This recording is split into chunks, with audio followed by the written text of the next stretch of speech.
Um, the way that I got my start was when I was really young, about 4 years old. I kind of lucked into my first gig. My mom's an acting coach, and she was going to, I guess, pick up a check. And there was this casting director who saw me, and she said, "Oh, he should audition for this thing." But my mom said, "No, he's too shy. I don't think he wants to do acting." And I was like hiding behind her leg, and I came out and I was like, "No, I'm not. I'm not shy. I can do this." And so I went in, no agent, and I booked that gig, and it was really fun. I got paid. I worked with adults, and I thought, this is pretty cool. And then it just, little by little, I did modeling and commercials and a small role in a TV movie, and then I was in My Dog Skip when I was 8 years old, and then that really sparked my interest, and I thought, I know what I want to do for the rest of my life. This is really awesome, and so far so good. Yeah, I'm really lucky to have worked with a lot of A-list celebrities. Kevin Bacon was in the first feature film I was in, and Diane Lane, and I've worked with Luke Wilson twice, and Steve Martin, and a lot of awesome actors. Patrick Warburton, he's a sweetheart. It's a lot of nice people. So I think the main thing that I learned from Kevin Bacon was just to not lose your being humble, because everyone worshipped him, but he was so down to earth and so spoke to me, even though I was 8 years old, he spoke to me like, we were equal. And I thought that was really cool, and I respect that a lot. Also, he just said, always give love back to your fans, sign an autograph anytime you can, because they're going to remember that and tell their friends about it, and it's part of the gig. And, that was my first time to ever sign an autograph, so at that time I thought, yeah. But that's come back into my mind.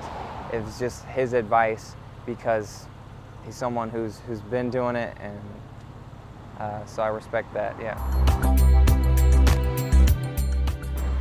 Whew, wow, being on Hannah Montana was very life-changing, because I was at a time in my life where, I was 17, still living in Texas, and then it was crazy because I was going to high school and I was working on Hannah Montana. So it was different because I wasn't a regular. I would come in and shoot a few episodes, and then I'd go home and go to school. So it was odd at times because I would sign autographs at the cafeteria table, or some of my friends saw me on TV and they're like, "What's up with that, man? You're on Disney?" And I said, "Sure." So, but yeah, it just kind of blew up, and Miley got really famous, and then now she's still kind of changed her, image, but she's still going and making music and all kinds of stuff. So I see her out there, and I always send positive words of encouragement, because I think there's a lot of talk out there, and all my experiences truly were really fun with her, working on set, and the whole team, the whole cast. It was a big blast because there was a live audience and there was a lot of excitement, and then it kind of went into the Dancing with the Stars thing, and so I still get noticed as Jake Ryan. Sometimes people go, "Wait, you're Jake Ryan, right?" And I say, "Yeah." And so it's cool to be a part of childhood memories and to be part of a role that kind of turned into an iconic thing out of the blue. I play Matt Shepard, who is a young Air Force pilot, and I come back. I've had 2 tours, and I'm back to hang out with my family and to celebrate. And then, of course, things hit the fan, and it's bad. We got to save the world, basically. And I work alongside my dad, Finn Shepard, and the whole crew. I mean, the whole team. And so, yeah, my military experience comes in handy, and I'm kind of like a mini Finn in many ways, because he's just the go-to guy. He's very gung-ho about stuff, and I'm his right-hand man when it comes to that.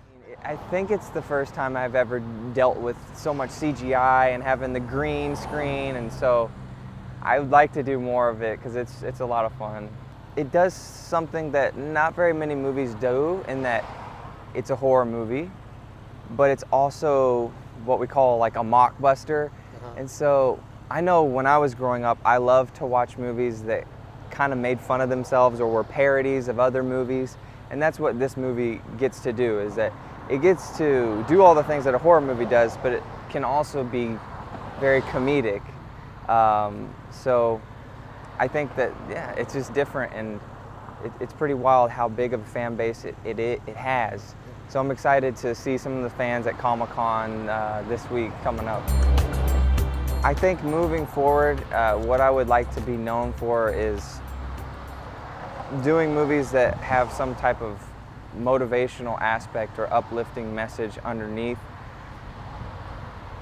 I'd love to direct in the near future, and